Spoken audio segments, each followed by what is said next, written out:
साथियों नमस्कार। आप सभी का स्वागत है कहानी केंद्र में। मेरा नाम है मलय भट्टाचार्य। आज मैं आपको सुनाने वाला हूँ आचार्य निशांत केतु की लिखी हुई एक संवेदनशील कहानी जिसका शीर्षक है साइकिल की अर्थी।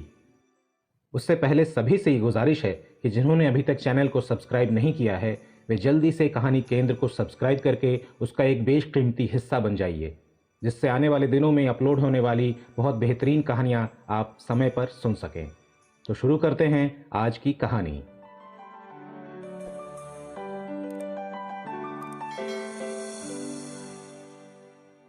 पंडित विद्यानंद पाठक को शिक्षक के रूप में अवकाश ग्रहण किए 17 साल हो गए, पर वे आज भी शरीर से सक्रिय और मन से स्वस्थ हैं। पूरे गांव की रोज एक बार परिक्रमा जरूर करते हैं। पक्की सड़क हो या गांव की पगडंडी, वे हाथों में साइकिल लिए ही चलते हैं। जब तक नौकरी में थे साइकिल से 7 मील चलकर स्कूल जाते थे। नौकरी से अवकाश ग्रहण के बाद उन्होंने साइकिल पर चढ़ना छोड़ तो दिया, किंतु जहां भी जाते हाथों में साइकिल का हैंडल पकड़े चलते हैं। गांव से थोड़ी दूर पर जाना हो या पास के शहर में, उनके समानांतर साइकिल जरूर होती है। अब तो इस साइकिल को बनवाने की जरूरत भी नहीं पड़ती, क्योंकि इस पर चढ़ना तो होता नहीं। कभी कभार हवा कम हो जाती तो उसे भरवा जरूर लेते। गांव के लोग बाग पूछते, पंडित जी आप साइकिल तो चढ़ते नहीं, फिर उसे साथ साथ ढोए क्यों चलते हैं? इसके उत्तर में वे मुस्कुराकर रह जाते, कोई जवाब नहीं देते। बहुत पहले जब उनसे यही सवाल किया गया था तो एक बार कुछ कहा जरूर था, देखो भाई, जिस साइकिल पर पिछले 50 वर्षों से सवारी कर रहा हूं उसे छोड़ देना भी तो ठीक नहीं, इसीलिए साथ साथ लिए चलता हूं। उनकी इस बात से किसी को संतोष हुआ नहीं। इतना जरूर है कि इस गांव में पाठक जी ने ही पहली बार साइकिल खरीदी थी। तब पूरा गांव ये साइकिल देखने उनके घर आया था। सबों ने बारी बारी से साइकिल को छू कर भी देखा था और कुछ एक ने उस पर लगी घंटियां भी बजाई थी। पाठक जी धोती कुर्ता पहनते और ऊपर से अंग्रेजों के जमाने का हैट, पैरों में मोजा और फुल शू, हैंडल से लटकता हुआ खादी का झोला जिसमें संस्कृत की कुछ एक किताबें और ऋषिकेश पंचांग जरूर होता। अपने गांव से 7 मील दूर तीसरे गांव विधुपुर में स्थित सरकारी स्कूल पहुंचते पहुंचते पाठक जी को सैकड़ों नमस्कार का जवाब जय हो करके देना होता। गर्मियों के दिन स्कूल से लौटते वक्त पाठक जी किसी के दरवाजे पानी पीने के लिए साइकिल से उतर जाते तो वो घर वाला अपना सौभाग्य समझता। पाठक जी कई बातों में प्रथम थे और लोगों के सम्मान, कौतूहल और मनोरंजन के साधन भी थे। वे गांव के प्रथम मैट्रिक और प्रथम टीचर थे। गांव में पहले साइकिल उन्होंने ही खरीदी थी।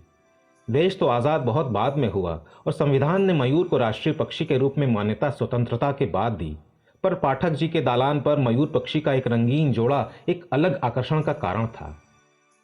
गांव में पक्की ईंटों का दालान उन्हीं का था। नारियल के 51 पेड़ उन्हीं के दालान के चारों ओर लगे हैं। एक एक में 50-50 फल लगते हैं। वे फलों में आधा गांव के हर घर में बांट देते और आधा खुद खाते या बेच देते। गांव वाले भी उनका कम ख्याल नहीं रखते। पहला कद्दू, पहला केला, पहला पका आम पाठक जी के घर जरूर पहुंचा दिया जाता। वे भी गांव घर के सभी बच्चों को स्कूल जाने की प्रेरणा देते। कभी कोई कुछ पूछता तो बता समझा भी देते। पाठक जी को कुछ शब्दों को तोड़ मरोड़ कर बोलने की आदत थी। संस्कृत टीचर होने के कारण शब्दों को अपने अनुकूल बना लेने में उन्हें सुविधा भी थी। वे चमत्कार को मचत्कार और गवर्नर को गोवर्नर कहते थे। कई बार तो उनका कहा समझना कठिन हो जाता। जैसे एक बार उन्होंने कहा था, आज दावा उमड़ेगा। नहीं समझने पर उन्होंने समझाया, आज बादल उमड़ेगा। गांव के हर आदमी का नाम वे उलट पुलट कर बोलते। लोगों का मनोरंजन होता रहता। इन सारी बातों के बीच पाठक जी संध्या वंदन नहीं छोड़ते। सूर्योदय के पहले ही संध्या का शास्त्रीय विधान है जिसका वे पालन करते। कारणवश किसी दिन सूर्योदय के बाद संध्या गायत्री करते तो प्रायश्चित स्वरूप दिन भर भूखे रह जाते। देश की आज़ादी के बाद जब गांव में पंचायती व्यवस्था उतरी तो चुनावों की राजनीति और जातीय विद्वेष की शुरुआत हो गई। मुखिया के चुनाव के लिए पाठक जी को उम्मीदवार बनाने की पूरी कोशिश की गई, पर उन्होंने साफ अस्वीकार कर दिया। फिर जालिम सिंह मुखिया बने। पाठक जी उनको हमेशा लालिम सिंह कहते रहे, लेकिन जालिम सिंह नाम से ही नहीं स्वभाव से भी जालिम थे। मारपीट कर लेना, गाली गलौज वगैरह उनका स्वभाव था। वे पंचायत भी मन माने ढंग से ही करते। जालिम सिंह के मुखिया बनते ही गांव को जैसे ग्रहण लग गया। जिस गांव का इतिहास था कि पिछले 35-40 वर्षों से कोई कचहरी नहीं गया था, वहां आज 100-100 किते मुकदमे चल रहे हैं। मुखिया तो थे जालिम सिंह, लेकिन सम्मान विद्यानंद पाठक जी का ही था। लोग उन्हीं से राय मशविरा करते, भीड़ भी उन्हीं के दालान पर लगती। इन सभी बातों से जलते कुड़ते मुखिया जालिम सिंह ने एक साजिश की। पाठक जी बगल के गांव के पेठिया से कुछ साग सब्जी खरीद कर साइकिल के हैंडल में लटकाए चले आ रहे थे। रास्ते में छोटे से चौर का सुनसान पड़ता है। जालिम सिंह के भेजे हुए गुंडों ने पाठक जी पर लाठियों से प्रहार किया। उनके बाएं हाथ की कलाई टूट गई और साइकिल का तो अंग अंग तोड़ दिया गया। गुंडे भाग निकले। पाठक जी कराहते हुए खंड खंड साइकिल को इकट्ठा करने लगे और उसे जोड़ बांध कर माथे पर लादे हुए घर आए। सुबह सुबह सबों को खबर हो गई। पाठक जी बाएं हाथ पर हल्दी चूना लगाए हुए बैठे थे। सामने सफेद चादर बिछाकर साइकिल के टुकड़ों को सुला दिया था और उसके सामने गीता पाठ कर रहे थे। पाठक जी की इस साइकिल भक्ति और अखंड मैत्री पर लोगों को हंसी नहीं आई।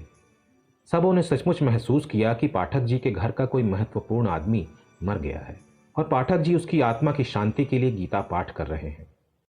मुझे याद आया वो दिन जब स्कूल जाने वाले हम 4-5 मित्रों ने उनका घेराव किया था और उनको बताने को विवश किया था कि साइकिल वे अपने साथ साथ क्यों लिए चलते हैं, जबकि उस पर वे चढ़ते नहीं हैं।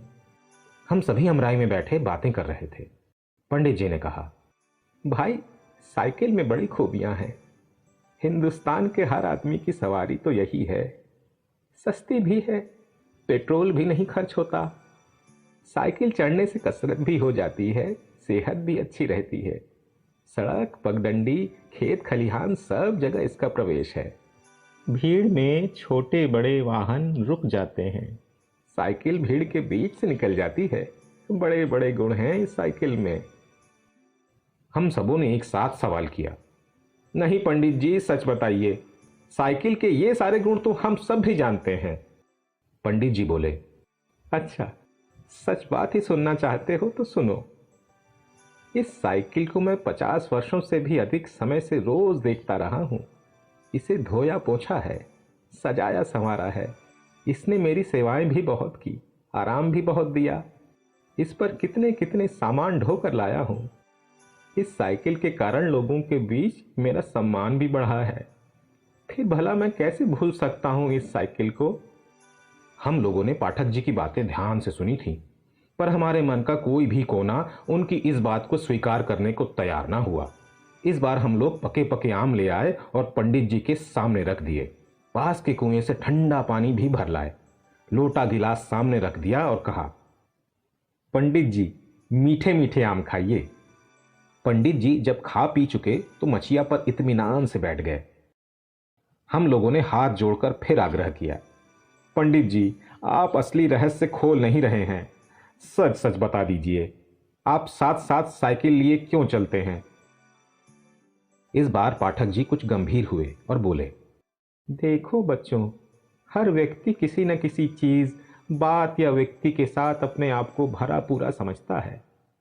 जैसे कोई मंत्री कार पर चढ़कर आए तो ठीक है, लेकिन जब पैदल आता है तो उसका अपना ही व्यक्तित्व अधूरा लगने लगता है। इसी प्रकार कोई धन से, कोई पोशाक से और कोई कुछ और चीज से जुड़ा होता है, उससे अलग होकर वो अधूरा प्रतीत होने लगता है। मैं भी इस साइकिल के बिना अपने को अधूरा महसूस करता हूँ, इसीलिए साथ लिए चलता हूँ। और एक बात है, मैं संस्कृत का आदमी ठहरा। संस्कृत में मानवीकरण चलता है। पेड़ पौधे, पत्थर, पहाड़ सबों में वहाँ प्राण प्रतिष्ठा होती है। मेरे लिए भी साइकिल एक जीवित साथी की ही तरह है। इतना कहकर पाठक जी चुप हो गए और मचिया पर लेटकर ऊपर आम की शाखाओं से झूलते हुए फलों को देखने लगे। हम लोगों ने एक दूसरे को देखा और इशारों में बातें तय हो गईं। हम सबों ने एक साथ पंडित जी के पांव दबाना शुरू कर दिया और पूछा, पंडित जी आप हम सबों के पितामह तुल्य हैं।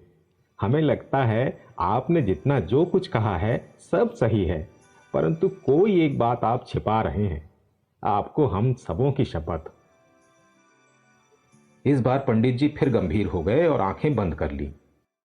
कुछ देर के बाद वे बोले, मेरी उम्र 19 की थी जब मेरी शादी हुई। सिद्धांततः मैंने कोई तिलक दहेज लिया नहीं था। पत्नी साधारण परिवार की थी। मैं मास्टर बन चुका था और रोज 7 दूना 14 मील पैदल आता जाता था। श्रीमती जी ने एक दिन मैके से आंचल में मिले सारे रुपए, संख्या में 60, मेरे हाथों में देते हुए कहा कि मैं साइकिल खरीद लूं। मना करने पर उन्होंने पांव पकड़ लिए और अपनी कसम दिला दी। श्रीमती जी शादी के 3 महीने बाद मैके गई सो गई, लौटी नहीं, परमात्मा के घर चली गई। तब से लगता है ये साइकिल उनकी याद ही नहीं, वे खुद हैं। इतना कहकर पंडित जी देर तक चुप थे और उनकी बंद आंखों के जाने किस कोर से आंसुओं को छलकते हुए हमने देखा था। आज जब पीट पीट कर तोड़ी हुई साइकिल के सिरहाने बैठकर पंडित विद्यानंद पाठक गीता पाठ कर रहे हैं तो बहुतों के लिए ये हंसी, हैरानी और खेल की बात हो सकती है, किंतु हम 5 स्कूली मित्रों के लिए तो ये सचमुच शोक की घड़ी थी। हम पांचों वहां पहुंचकर रोए भी थे। हमारे साथ गांव भर के कई लोग सिसक पड़े थे और शाम होते होते पंडित विद्यानंद पाठक गीता पाठ करते करते टूटी साइकिल के सामने लुढ़क गए। उनकी अर्थी के साथ साइकिल को भी बांधा गया था।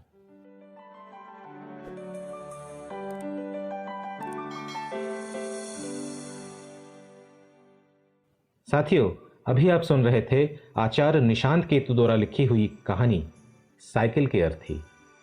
ये कहानी आपको कैसी लगी मुझे कमेंट सेक्शन में बताइएगा।